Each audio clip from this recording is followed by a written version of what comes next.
पवन भाई बंदी छोड़ संत गुरु रामपाल जी महाराज जी की जय हो। पवन भाई सत साहेब, पवन भाई एक छोटी सी शंका है। हमने पवन भाई आपका सत्संग सुना था कल रात को।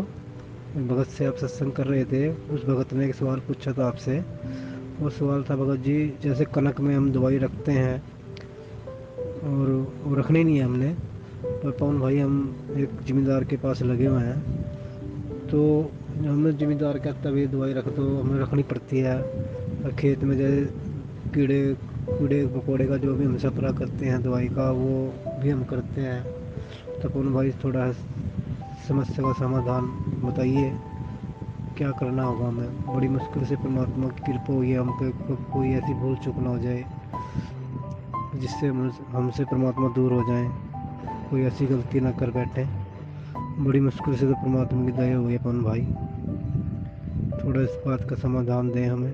हम थोड़ा आगे फिर अपना कुछ सोचें या कुछ फिर अपना विचार करें, भी गिरनी नहीं करनी है, कुछ बताएं भगवान पवन भाई। सच है पवन भाई। बंदी छोड़ सतगुरु रामपाल जी महाराज जी की जय हो। सतसाई भगत जी, देखिए बड़े भैया, आपने जो सवाल किया है उसका जवाब तो परमेश्वर दास को निमित्त बनवा के आप जी को दिलवा देंगे, लेकिन उस जवाब के ऊपर अमल करना, उस जवाब को मानना या ना मानना, वो आपके अपने ज्ञान आधार के ऊपर निर्भर करता है। और दास ने पहले भी जिक्र किया था परमेश्वर के ज्ञान आधार से कि इस भक्ति मार्ग में केवल वही नियम नहीं है जो नियम हमें नाम दीक्षा के समय दिए जाते हैं। जैसे प्रथम नाम के समय परमेश्वर हमें 11 नियम देते हैं, सतनाम के बाद हमें 34 नियम दिए जाते हैं। तो इस भक्ति मार्ग में केवल यही नियम नहीं है। इस भक्ति मार्ग में जब आप ज्ञान की गहराई में जाओगे और परमेश्वर के द्वारा कहे गए सत्संगों पे, उनके वचनों पे जब अमल करना शुरू करोगे तो आपको कदम कदम पे एक नया नियम दिखाई देगा, एक नया नियम आपको दिखाई देगा इस भक्ति मार्ग पे। और आपने जो सवाल किया है वो आपने क्यों किया? वो आपने इसलिए किया क्योंकि परमेश्वर की सत भक्ति अपनाने के बाद आपकी आत्मा ने आपको चेताया कि भाई अपनी रोजी रोटी के लिए, अपने स्वार्थ के लिए आप किसी की हत्या नहीं कर सकते, आप जीवों की हत्या नहीं कर सकते, अपने स्वार्थ के लिए। तो भगत जी, इसका जो समाधान है, इसका समाधान यही है कि जिस व्यक्ति को परम पूज्य सतगुरु रामपाल जी महाराज जी का ज्ञान हो जाएगा और जो उनके तत्व ज्ञान को ध्यान से सुनता है, गहराई से सुनता है, तो उस तत्व ज्ञान में परमेश्वर ने बताया कि एक भगत को अपने गुरुदेव से क्या मांगना चाहिए। सबसे पहले तो भगत को अपने गुरुदेव से यही मांगना चाहिए कि भक्ति दान मोहे दीजियो देवन के देवा हो।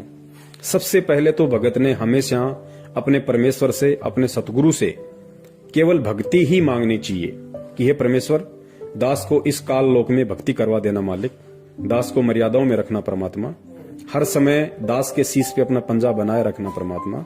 ये भव सागर है, यहाँ बहुत गहरा उलझेड़ा है परमात्मा, आपकी विशेष रजा के बिना यहाँ से जीव का निकलना तो बहुत दूर की बात है, इस भक्ति पे 2 कदम चलना भी दूभर है। तो परमेश्वर आप अपने दास पे विशेष अपनी मेहर रखना। और उसके बाद भगत क्या मांगेगा? उसके बाद परमात्मा ने कहा कि भगत को अपने जीवन उपार्जन के लिए, अपनी रोजी रोटी के लिए केवल परमात्मा से यही प्रार्थना करनी चाहिए कि साईं इतना दीजियो जामे कुटुंब समावे, हम भी भूखे ना रहें अतिथि न भूख हो जावे।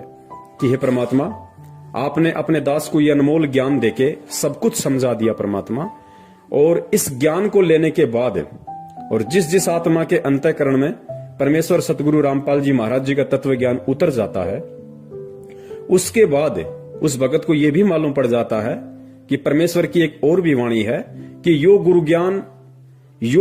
ज्ञान विज्ञान वाणी जीवित ही जग में मरो। गुरु जी का जो ज्ञान है, जो विशेष ज्ञान है, जो विज्ञान है, तत्व ज्ञान है, वो कहता है कि अब भगत को जीवित ही मरने की रिहर्सल करनी पड़ेगी। और जीवित मरने के विषय में परमात्मा ने बताया, यहां की जो सांसारिक इच्छाएं हैं जो केवल हमें काल जाल में ही अधिक फंसाती हैं, हमें उनसे पीछे हटना पड़ेगा, हमें उनसे दूर हटना पड़ेगा। उसको जीवित मरना कहते हैं। गुरुदेव ने बताया जैसे आपका पड़ोसी 4 व्हीलर ले आता है, या आपका पड़ोसी कोई बहुत अच्छी फैक्ट्री लगा लेता है, बहुत अच्छा पैसा कमा रहा है, तो उस पड़ोसी को देख के यदि हमें ज्ञान है तो हमने अपने मन में जैसी सांसारिक भोग विलासिता की वस्तुएं उसके पास में है, उनको प्राप्त करने की इच्छा हमारे अंदर उत्पन्न नहीं होनी चाहिए। उसी को जीवित मरना कहते हैं। तो उसके बाद परमात्मा ने बताया कि दूसरी बात केवल परमात्मा से हमारे को यही मांगनी है कि साईं इतना दीजिए जिसमें कुटुंब समावे, और हम भी भूखे ना रहें, साधु न भूखो जाओ। तो भगत जी फिर आप ये बताइए, फिर जीव हत्या करने वाली बात आ कहां जाएगी? आज आप किसी जमींदार के वहां पे मजदूर बन के मजदूरी कर रहे हैं, आपको महीने का 10 से 15 हजार रुपए में मिल जाता होगा, और आप वहां पे पाप कितने कमा रहे हैं? आप करोड़ों जीवों की उस फसल के ऊपर स्प्रे करने के लिए जो आप केमिकल का यूज करते हैं, या उसके जो अन्न का भंडार है वहां पे आप केमिकल वगैरह रखते हैं, उसमें कितने जीवों की हत्या होती है, कितने सूक्ष्म जीव मरते हैं। भगत जी वो पाप किसको लगेगा? वो पाप हमें लगेगा। उसको तो लगेगा ही लगेगा, लेकिन वो पाप हमें भी लगेगा, क्योंकि हम अपनी रोजी रोटी के लिए, अपने स्वार्थ के लिए, अपने पेट पालन के लिए हम दूसरे जीवों की हत्या का पाप अपने सिर पे रख रहे हैं। भगत जी उस जमींदार को तो ज्ञान नहीं है, वो तो पता नहीं क्या क्या प्लानिंग करके बैठा हुआ है, और सांसारिक व्यक्ति की तो अनेकों प्लानिंग होती है, एक खत्म नहीं होती उससे पहले 2 नई प्लानिंग तैयार हो जाती हैं। लेकिन हम भगत हैं, और परमात्मा ने बताया कि रोजी रोटी का कोई एक ही तरीका नहीं है। यहां पे अरबों खरबों की संख्या है दुनिया में, सभी लोग थोड़े ना कोई स्प्रे करके अपना पेट भरते हैं। परमात्मा ने हर किसी को हर प्रकार का व्यवसाय दिया हुआ है। अब मान लीजिए भगत अगर पहले कोई कसाई का काम करता था, तो नाम लेने के बाद वो कसाई का काम थोड़ी करेगा, उसको उस काम को चेंज करना होगा भाई, परमात्मा से प्रार्थना करके आगे बढ़ना होगा। और भक्ति के लिए जो व्यक्ति गलत रास्ते को छोड़ता है, उसके लिए परमात्मा 10 नए रास्ते खोल देता है। तो भगत जी अब हमने जब परमेश्वर का ज्ञान हो गया, तो उसके बाद में ये जो कर्म है, जो अपनी रोजी रोटी के लिए, अपने पेट पालन के लिए जो फसल के ऊपर स्प्रे किया जाता है, ताकि कोई भी कीड़े, कोई भी जीव जंतु फसल को हानि ना करें, नुकसान ना करें, वो भगत जी पाप की श्रेणी में आता है। और देखिए परमात्मा ने इस भक्ति मार्ग में बताया कि जानबूझ की इच्छा कर मारे नहीं, और बिन इच्छा मर जाए, कहे कबीर तास का पाप नहीं लगाए। गुरुदेव ने बताया कि इस भक्ति मार्ग में आने के बाद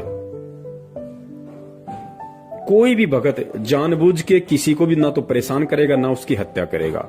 और अनजाने में यदि भगत से किसी की हत्या हो जाती है, तो उसका दोष भगत के ऊपर नहीं लगता। हालांकि गीता जी का ज्ञान बहुत ही अटल है, और गीता जी के ज्ञान में कहा गया है कि जीव जैसा कर्म करता है वैसा उसको उसका भोग भोगना पड़ता है। लेकिन परमेश्वर की भक्ति में आने के बाद थोड़ी सी परमात्मा हमें राहत दे देते हैं, क्योंकि हम भगत बन गए, परमेश्वर की सत भक्ति कर रहे हैं, सत मंत्रों का हम जाप कर रहे हैं। तो उसमें होता क्या है, गीता जी का जो विधान है वो सबके ऊपर समान रूप से लागू है। गीता जी में जो कह दिया वो परमेश्वर का ज्ञान है। परमेश्वर का ज्ञान चाहे जगत हो चाहे भगत हो, सबके ऊपर समान रूप से लागू है। अब गीता जी में कहा गया है कि जो जैसा करेगा वैसा अपना भोगेगा, वैसा ही अच्छा करेगा तो उसको अच्छा मिलेगा, बुरा करेगा तो उसको बुरा मिलेगा। भगत के ऊपर भी यही लागू है। लेकिन भगत को परमात्मा ने ऐड दे दी, राहत दे दी, भगत को परमात्मा ने समाधान दे दिया, पर भगत को परमात्मा ने सच्चा नाम दे दिया। अब जैसे हम सारा दिन अपनी रोजी रोटी के लिए भटकते हैं, और परमेश्वर कहते हैं कि पृथ्वी ऊपर पग जो धारा करोड़ जीव एक दिन में मारे, कि एक व्यक्ति जब अपने घर से रोजी रोटी के लिए निकलता है तो 1 करोड़ जीवों की हत्या करके शाम को वापस लौटता है, सूक्ष्म जीवों की। अब वो कर्म जगत वालों पे लागू है, और वो कर्म हम भक्तों पर भी लागू है। लेकिन परमात्मा ने उसके निवारण के लिए हमारे को ये राहत दे दी 2 प्रकार की। पहली रात तो ये कि रोजी रोटी के लिए जब हम कहीं जा रहे थे तो उन जीवों की हत्या करना हमारा मकसद नहीं था, तो वो अनजाने में हुए पाप है। इसलिए परमात्मा उन अनजाने में हुए पाप कर्मों की, हत्याओं की हमें समय याचना देता है।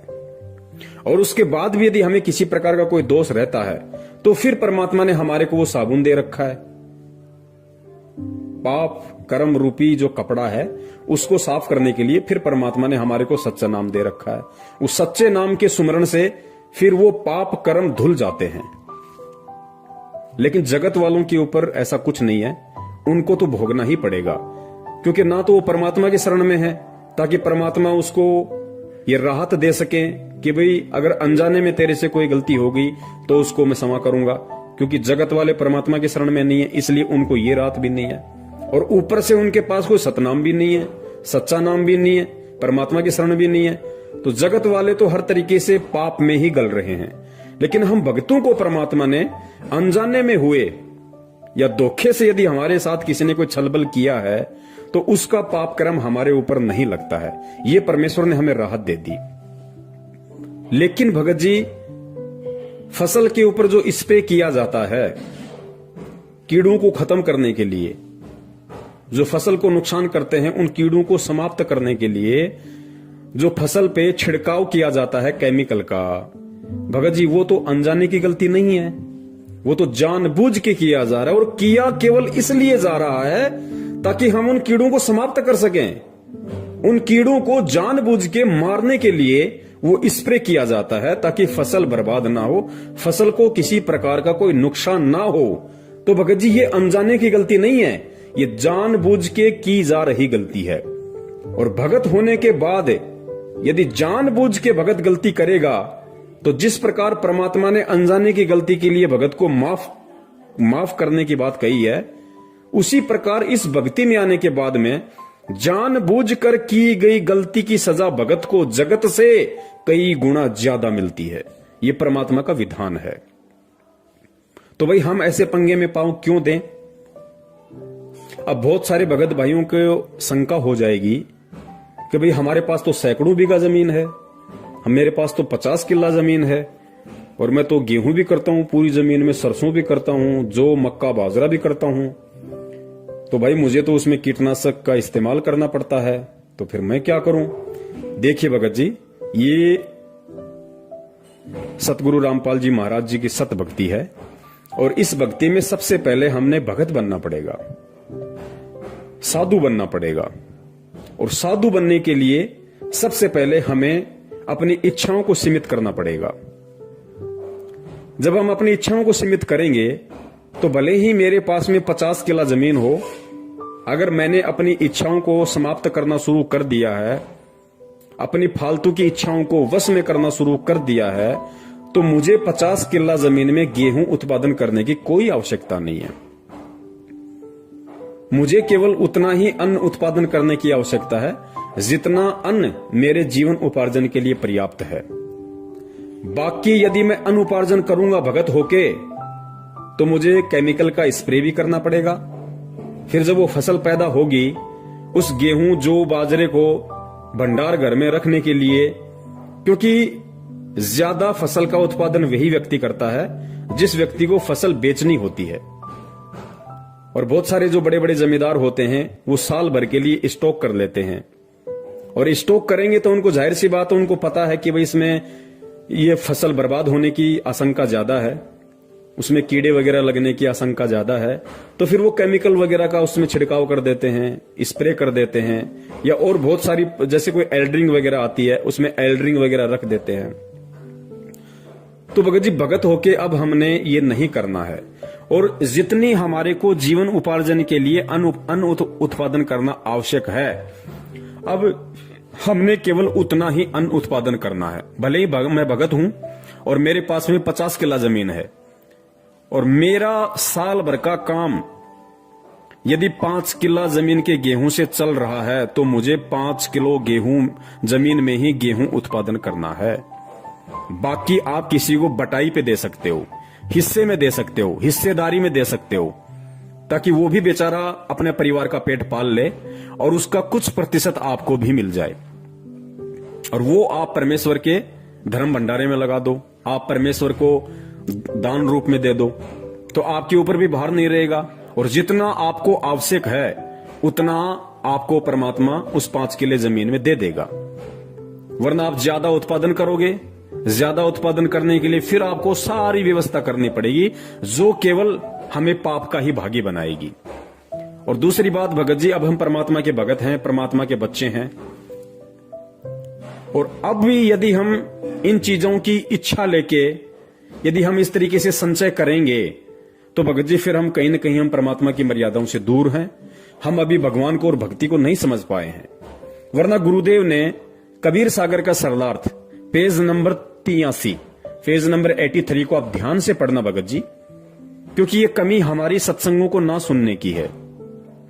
पेज नंबर 83 पे काल ने परमात्मा को कहा था, काल ने कहा कि उस समय से पहले, यानी जब परमेश्वर ने काल को कहा कि भाई तू कितनी ही जोर लगा लेना, तू कितनी ही ताकत लगा लेना, कलयुग की बिचली पीढ़ी में मैं जाऊंगा, अपने बच्चों को सतज्ञान दूंगा, सत भक्ति दूंगा और उनको समझा बुझाकर अपने निज लोक सतलोक लेकर जाऊंगा।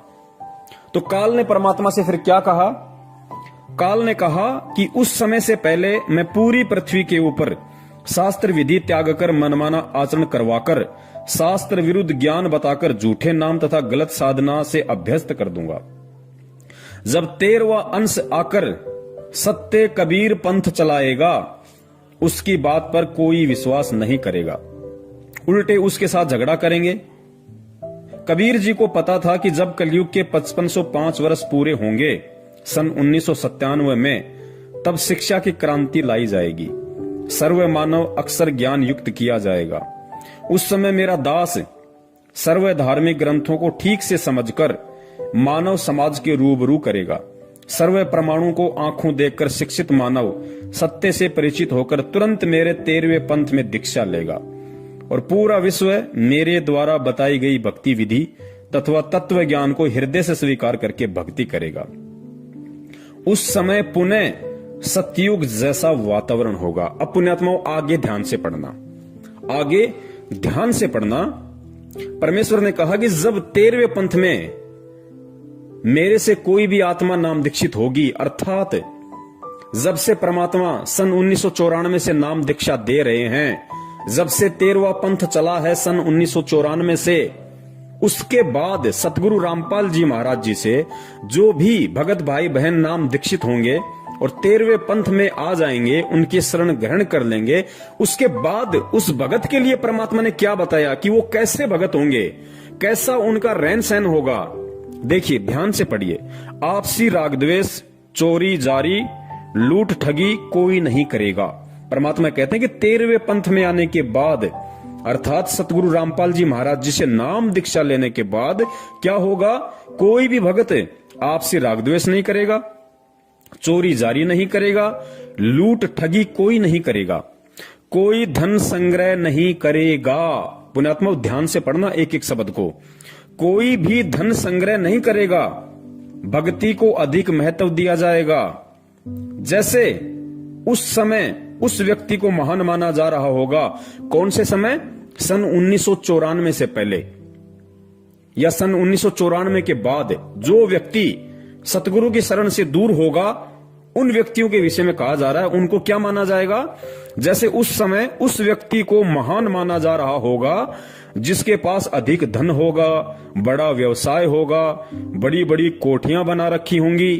परंतु 13वें पंथ के प्रारंभ होने के पश्चात, अर्थात सन 1994 में सतगुरु रामपाल जी महाराज जी से नाम दीक्षा लेने के बाद, परंतु 13वें पंथ के प्रारंभ होने के पश्चात उन व्यक्तियों को मूर्ख माना जाएगा। पुण्यात्माओं ध्यान से सुनना इस बात को कि सन 1994 के बाद, अर्थात सतगुरु रामपाल जी महाराज जी से नाम दीक्षा लेने के बाद, उनके इस सत कबीर पंथ से में दीक्षित होने के बाद, इस सत कबीर पंथ रूपी यूनिवर्सिटी में एडमिशन लेने के बाद किस व्यक्ति को, किस भगत को मूर्ख माना जाएगा?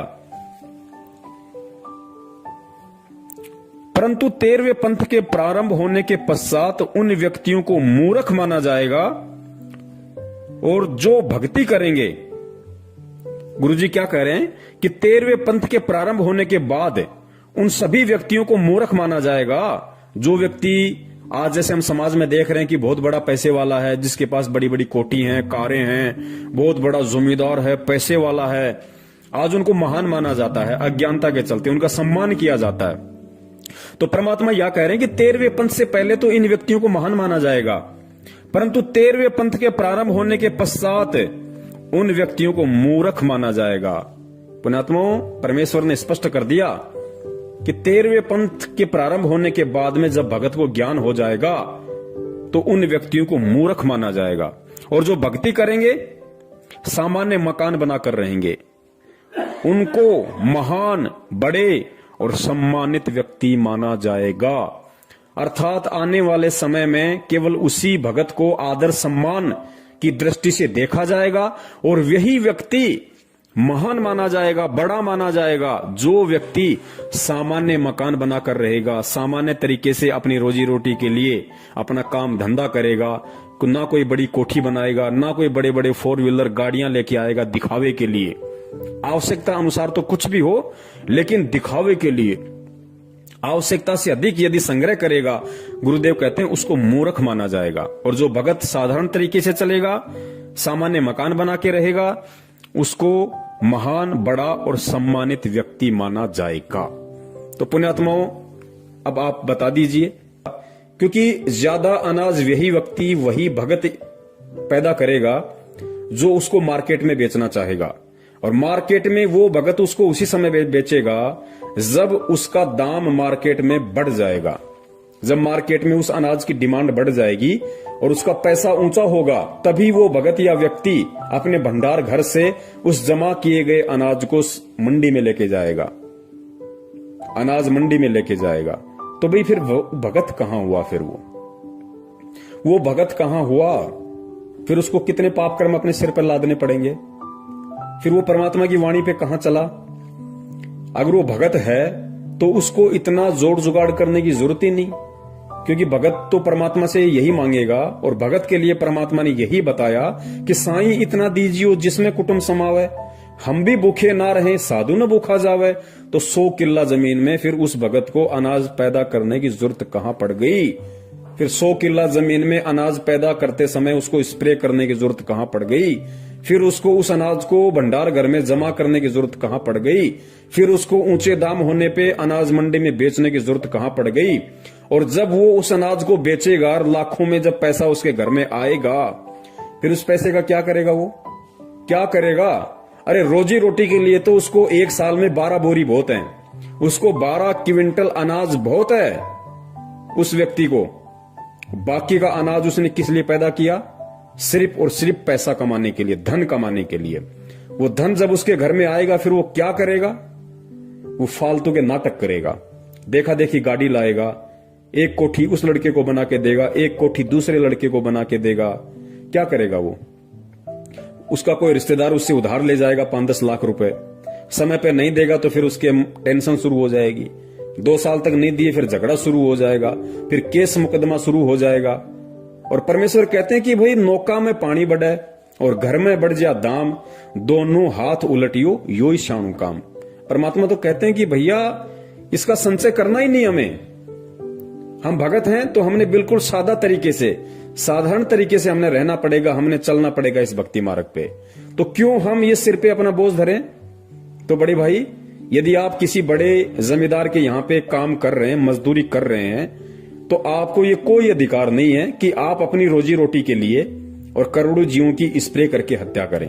भगत जी, आपको विश्वास होना चाहिए, आप परमात्मा के भगत हैं, आप परमात्मा के बच्चे हैं, और अब आपको विश्वास हो जाना चाहिए कि जिस परमात्मा ने जन्म लेने से पहले मां के गर्भ में 9 महीने तक मुझे आहार खिलाया, मुझे अमी महारस खिलाया, वहां भी परमात्मा ने मेरा पेट पालन किया। और जैसे मां के गर्भ से बाहर आया तो परमात्मा ने जिन मां के स्तनों में दूध का टपका नहीं था, परमात्मा ने वो भी खोल दिए। और फिर जब हमारे दांत आना शुरू हुए, हम रोटी खाने के लायक हुए, तो परमात्मा ने माता पिता के थ्रू उन्होंने हमारी परवरिश की। और जब समझदार हो गए तो परमात्मा ने हमें काम धंधा दिया। तो भगत जी, फिर हमें आज टेंशन क्यों है? आज तो हम सीधे परमात्मा की शरण में हैं, हम सीधे सतगुरु की शरण में हैं।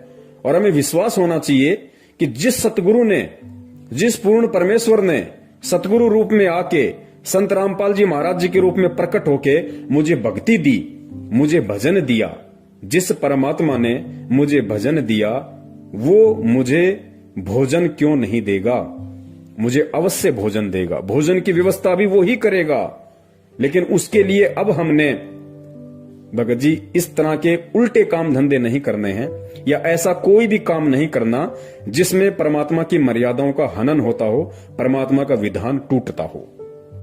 अब यहां पे कुछ भगत भाई उनको और शंका हो जाएगी कि भगत जी हमारे थोड़ी जमीन ज्यादा है, या हमारी जमीन तो ऐसी है, उसमें जब तक हम यदि कीटनाशक का छिड़काव ना करें, यदि हम जब बीज की बिजाई करते हैं तो बिजाई के समय हमने उसमें केमिकल लगाना पड़ता है, एल्ड्रिंग लगानी पड़ती है, ताकि जब वो जमीन में हम बीज डालेंगे ट्रैक्टर के माध्यम से, हल के माध्यम से, तो उसको कीड़े ना लग जाएं। भगत जी अब हमने ये परंपरागत तौर तरीके नहीं अपनाने जगत वाले। जगत के लिए तो ठीक नहीं कह सकते, लेकिन उनको ज्ञान नहीं है इसलिए वो लोग कर रहे हैं। लेकिन हम भगत हैं, अब हमने भगत जी बीज बिजाई के समय हमने किसी भी प्रकार के केमिकल का इस्तेमाल नहीं करना है, ये सोच के कि इससे फसल में कीड़ा नहीं लगेगा। भगत जी देखिए, दास को अच्छे से पता है, दास भी एक किसान परिवार से है। जब हमारे माता पिता खेत में बिजाई वगैरह करते थे बीज की ट्रैक्टर के माध्यम से, तो वो क्या करते थे कि जैसे बीज लेके आए महंगा, और फिर साथ में एक 100 ग्राम की एक एल्ड्रिंग बोला करते थे उसको, एक केमिकल का डब्बा लाते थे, उसको छुपा के रखते थे किसी बच्चे के हाथ न लग जाए, क्योंकि जहर होता है। और जो बीज होता था जमीन में डालने वाला, उस बीज में उसको मिला दिया करते थे अच्छे से मिक्सिंग करके, फिर उसको ट्रैक्टर के माध्यम से जमीन में उसकी बिजाई की जाती थी, ताकि जमीन में कीड़ा ना लगे, उसको अन्न को, उस बीज को कीड़ा ना लगे। और भगत जी जब ट्रैक्टर के माध्यम से वो जमीन में बीजा जाता था, तो बहुत सारे प्रकार के जैसे बगुले होते हैं, चिड़ियां होती हैं, ये उस बीज को खाने के लिए, या जैसे ही कोई कीड़े मकोड़े हल चलते समय ऊपर आ जाते थे, उनको खाने के लिए वो पीछे पीछे चलते रहते थे। और जब किसी चिड़िया या बगुले के मुंह में वो एल्ड्रिंक लगा हुआ, वो जहर लगा हुआ अन्न उसके मुंह में आ जाता था, उसको खा लेता था, भगत जी कुछ ही देर के बाद में वो तड़प तड़प के मरता था। तो भगत जी वो दोष किसको लग रहा? हम क्यों ऐसे पंगे में पांव देंगे? अब जगत वाला तो कर सकता है, लेकिन भगत नहीं कर सकता। अब हम भगत हैं, अब हमारे को भगवान पे विश्वास करना पड़ेगा। पहले क्या होता था, जब बिजाई का समय होता था और जिस दिन कोई भी किसान अपने खेत में बिजाई करके वापस आता था, उस दिन एक छोटा सा त्योहार सा मनाया जाता था। उस घर में कुछ मीठा बनता था, कोई खीर बनाता था, कोई हलवा बनाता था, कुछ भी वो लोग बनाया करते थे, ताकि हमारी जो बिजाई है वो ठीक ठाक हो। भगत जी अब भी हमने वही करना है, लेकिन थोड़ा सा तरीका चेंज कर देना है। आज जब भी हम, कोई भी किसान भाई है, अपने खेत में जब वो बिजाई के लिए जाता है, तो उसने किसी भी प्रकार के एल्ड्रिंग का और केमिकल का प्रयोग बिल्कुल नहीं करना है। ये जीव हत्या में आएगा, ये हमको दोष लगेगा। जब तक नहीं पता था हम कर रहे थे, वो एक बात अलग थी, लेकिन भगत जी अब हम ये नहीं कर सकते। अब हम उस तरीके को चेंज करेंगे, क्योंकि हम सतगुरु की शरण में हैं और धरती पे भगवान है। क्या नहीं कर देगा परमात्मा? जब उस परमात्मा ने धना भगत के, और इतना बता दिया परमात्मा ने कि धना भगत ने एक दिखावे के लिए और कंकर पत्थर इकट्ठे करके और खेत में बीज दिए, और परमात्मा ने उस कंकर पत्थर से तुम्बे खड़े कर दिए, और तुम्बों के अंदर, जो कि अविश्वसनीय है, कोई नहीं कर सकता, दुनिया की कोई साइंस नहीं कर सकती, परमात्मा ने उन तुम्बों के अंदर ज्वार पैदा कर दी, अन्न पैदा कर दिया। भगत जी आज भी तो वही परमात्मा धरती पे है, और विश्वास तो हमें धना भगत से ज्यादा होना चाहिए, क्योंकि धना भगत तो उस समय परमात्मा की शरण में भी नहीं था। उसके तो पिछले जन्म के कोई भक्ति पुण्य संस्कार थे, जिस आधार से परमात्मा ने उसके कंकर को ज्वार बना दिया। और आज हम तो डायरेक्ट सतगुरु की शरण में हैं, उस भगवान की शरण में हैं। आज क्या वो परमात्मा बिना केमिकल के हमारी फसल को नहीं उपजा देगा? लेकिन भगत जी हमें विश्वास नहीं है। अब जो मेरे किसान भाई हैं, जो भगत भाई हैं, जो किसान है, अब वो तरीका चेंज कर दें और भगवान पे विश्वास करना शुरू करें। फिर कब करेंगे भाई? आप जब भी अपने खेत में बिजाई के लिए जाओ, भगत जी, अपने घर पे आपने जो दरबार बना रखा है परमात्मा का, भगत जी उस बीज को वहां रखो, मालिक के वहां दरबार पे, परमात्मा के चरणों में रखो उस बीज को नीचे दरबार के, और परमेश्वर से अरदास करो कि हे परमपिता परमेश्वर, आपका दास आपके ज्ञान आधार पे चलते हुए, परमात्मा मैं जीव हूं, मैं नादान हूं, हालांकि मुझे इतना विश्वास नहीं है क्योंकि वर्षों से मैं इसी विधि से ये जहर लगा लगा के जमीन में बीज डाल रहा हूं, लेकिन परमात्मा अब मुझे आपके विधान का पता चल रहा है और मैं आप पे विश्वास करते हुए मेरे परमपिता परमात्मा, अब आपका दास खेत में बिजाई के लिए जा रहा है और परमात्मा आपका दास आपके चरण कमलों में ज्योति हवन का संकल्प करता है। परमेश्वर अपने दास के इस ज्योति हवन को स्वीकार करें और परमात्मा आप जी दया करना, आपके दास की जीवन उपार्जन के लिए इतना अन्न हो जाए परमात्मा, जिससे दास का जो परिवार है उसका पेट पालन हो जाए और आपकी भक्ति में किसी भी प्रकार की कोई बाधा उत्पन्न ना हो। और परमात्मा मैं अब उन परंपरागत तौर तरीकों को, उन दुनिया वालों की देखा देखी अब मैं जीव हत्या नहीं कर सकता। मैं अच्छी फसल की पैदावार के लिए या इस बीज में किसी प्रकार का कोई कीड़ा ना लगे उसके लिए परमात्मा मैं अब बिल्कुल भी केमिकल का इस्तेमाल नहीं करूंगा। मैं बिल्कुल भी जीव हत्या का जो पाप लगता है मैं उसका दोषी नहीं बनना चाहता। परमात्मा दास की ज्योति को स्वीकार करें और परमात्मा जैसी आपकी इच्छा होगी, आपका दास आपके भरोसे परमात्मा बीज बिजाई के लिए जा रहा है। पुण्यात्मा आप विश्वास तो करके देखो परमात्मा पे, धरती पे भगवान है और आप तो भगवान की शरण में हो डायरेक्ट। परमात्मा क्या से क्या नहीं कर देगा। जब बिना परमात्मा की शरण के धना भगत के कंकर को परमात्मा ने तुम्बा बना के ज्वार पैदा कर दी, तो क्या तुम्हारे खेत में परमात्मा कुछ नहीं कर देगा? लेकिन हमें धना भगत के उतना विश्वास नहीं है। और परमात्मा कहते हैं, कहे कबीर सुनो भाई साधो, मैं तो हूं विश्वास में। तो पुण्यात्माओं हमने विश्वास करना पड़ेगा। भगवान धरती पे है, हमने ये अपनी अंतरात्मा से, अपने हृदय से इस बात को स्वीकार करना पड़ेगा कि फिर परमात्मा क्या से क्या नहीं कर सकता। परमात्मा कुछ भी कर देगा क्योंकि वो कुछ भी करने में समर्थ है। पुण्यात्माओं ये परिवार हमारा नहीं है। इस परिवार के पेट पालन की चिंता हमें नहीं होनी चाहिए कि फसल नहीं होगी तो क्या होगा, कहां से लाऊंगा, कैसे खिलाऊंगा। पुण्यात्माओं गुरुदेव ने बताया कि तुम एक मजदूर बनके इन बच्चों की देखभाल करो, सेवा करो। ये बच्चे मेरे हैं, ये मेरी आत्माएं हैं, ये तेरा बेटा बेटी नहीं है, ये मेरा बेटा बेटी, और तू भी मेरा बेटा है। तू केवल मजदूरी कर एक सेवा के तौर पे, बाकी काम मेरा है। अरे जो परमात्मा तीनों लोकों में प्रवेश करके सभी जीव आत्माओं का धारण पोषण कर रहा है, पुण्यात्माओं जब हम उसकी डायरेक्ट शरण में हैं तो क्या हमारी नहीं करेगा? परमात्मा कहते हैं, पो पाटी पगड़ा भया और जागी जिया जून, और सब काहू को देत है वो चौथ समाना चून। अरे हम तो इतनी मेहनत करके, इतनी हत्या का दोष अपने सिर पे रख के हम लोग खेत में बिजाई करने जाते हैं, इतनी मेहनत करते हैं, इतना सब कुछ करते हैं, देखभाल करते हैं, और खाते क्या है? 2 रोटी सुबह 2 रोटी शाम को। और वो हाथी, पुण्यात्मा विचार करो वो क्या करता है? उसने कब खेत में फसल बोई? और जितना एक आदमी 1 महीने में नहीं खाता होगा उतना तो हाथी 1 दिन में खा जाता है। उसका भी तो परमात्मा पेट भर रहा है रोजाना। तो भाई हमें विश्वास करना पड़ेगा भगवान पे, फिर देखना परमात्मा का खेल।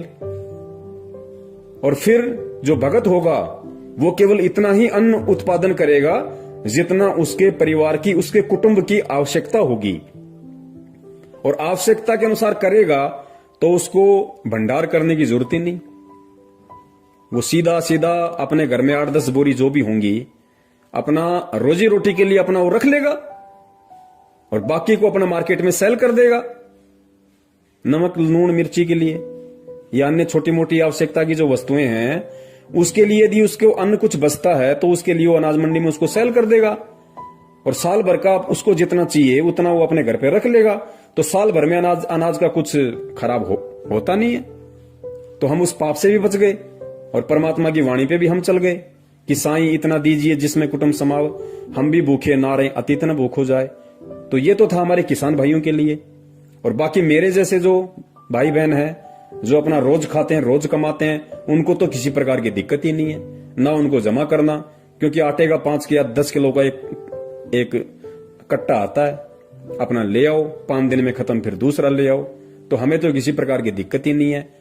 तो किसान भाइयों को इस तरीके से इस भक्ति मार्ग पे अब परमेश्वर पे विश्वास करके और दुनिया वालों की देखा देखी, फालतू की चीजों की इच्छा के लिए, या वैसे भी नादानी में जैसे दुनिया पहले जो सारे ये कर्म कर रही थी, एल्ड्रिंग लगा के, केमिकल लगा के बीज की बिजाई करना, फिर फसल के ऊपर स्प्रे करना।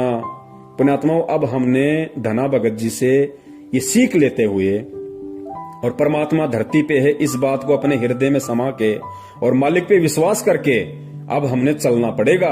फिर परमात्मा हमारे से दूर नहीं है, वो सब देख रहा है, वो सब देख रहा है। और परमात्मा कहते हैं साहिब से सब होता है, बंदे से कुछ नहीं। वो राई से पर्वत कर दे, फिर पर्वत से राई। जो परमात्मा पर्वत से राई और राई से पर्वत, मतलब परमात्मा 1 सेकंड में सब कुछ विध्वंस कर दे और अगले ही पल परमात्मा वैसा का वैसा कर दे, उसको कहते हैं राई से पर्वत और पर्वत से राई करना। तो पुण्यात्माओं, परमात्मा हमारे लिए फिर क्या कुछ नहीं कर सकता, और वो यहां पे हमारे लिए ही तो कुछ करने के लिए आया हुआ है। और किस लिए आया परमात्मा सतलोक छोड़ के? आप और हमारे लिए आया हुआ है। हमें वो भक्ति देने के लिए आया है, अपना विधान संविधान बताने के लिए आया है। उस संविधान पे हमारे को चलना कैसे है वो बताने के लिए आया है। और जब हम परमात्मा के हिसाब से चलेंगे, परमात्मा के संविधान पे चलेंगे, तो पुण्यात्माओं फिर परमात्मा क्या नहीं कर देगा? परमात्मा कुछ से कुछ भी कर देगा। तो अब हमने इन सब बातों का पुण्यात्माओं विशेष तौर से ध्यान रखना है। और दास केवल उतनी ही बात आप जियों को कहेगा जो बात परमेश्वर के ज्ञान आधार से है, और जिस बात पे दास खुद भी चलता है। दास केवल वही बात अपने वीडियो के माध्यम से भगत समाज को बताता है जो दास भी अमल करता है। वरना दास को भी परमात्मा के विधान का अच्छे से पता है कि करनी तज कथनी कथय, अज्ञानी दिन रात, कुत्ते जू भोकत फिरे, सुनी सुनाई बात।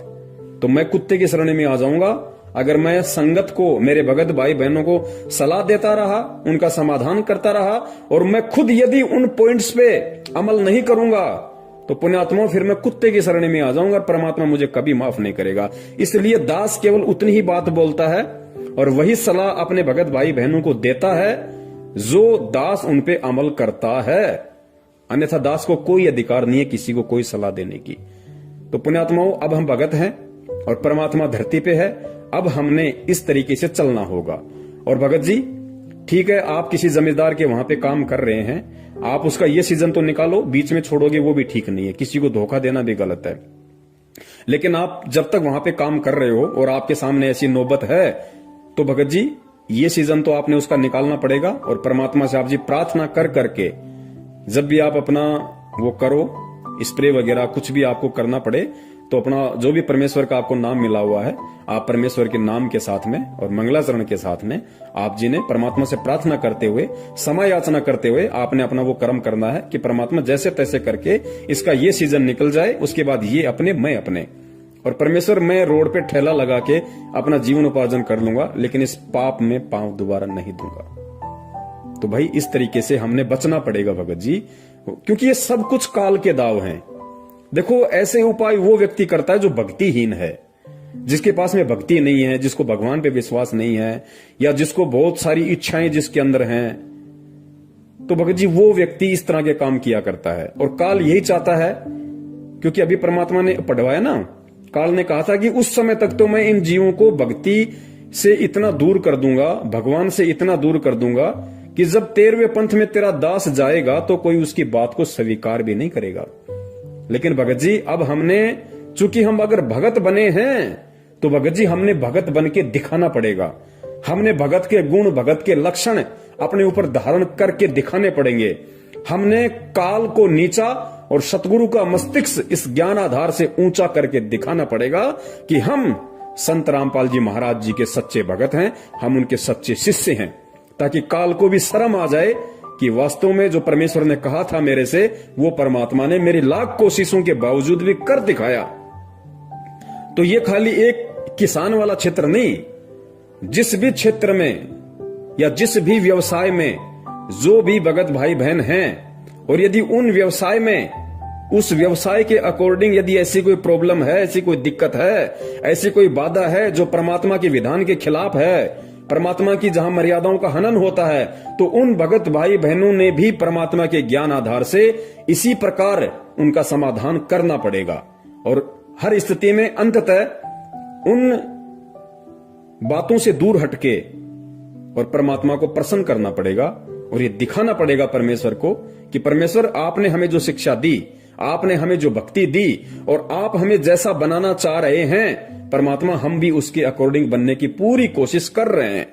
तो गुरुदेव कहते हैं जब इंसान खड़ा होके चलने लगता है तो परमात्मा पीछे से धक्का मार देता है, और जो मेरे जैसा नालायक घुटने टेक के बैठ गया उसको परमात्मा क्या जबरदस्ती खड़ा करेगा। तो भाई अगर हम भगत बने हैं तो हमने फिर भगत पूरा ही बनना है, कच्चा भगत नहीं बनना, फिर आधा अधूरा भगत नहीं बनना, परमात्मा को दुखी नहीं करना। क्योंकि हमारे राजस्थान में कहावत है कि भाई जब ओखली में सिर दे दिया तो फिर मूसल से क्या डरना। अरे जब ओखली में मुंह दे दिया फिर मूसल से क्या डरना। जब परमात्मा की भक्ति अपना ली, भगत बनने की जो प्रोसीजर है वो हमने शुरू कर दी, तो भाई भगत ही बन के दिखाना फिर, ताकि दुनिया भी याद रखे और दुनिया भी सोचने पे मजबूर हो जाए कि भाई अगर भगत हो तो संत रामपाल जी महाराज के जैसे हों। बंदी छोड़ सतगुरु रामपाल जी महाराज की जय हो। सत साहिब।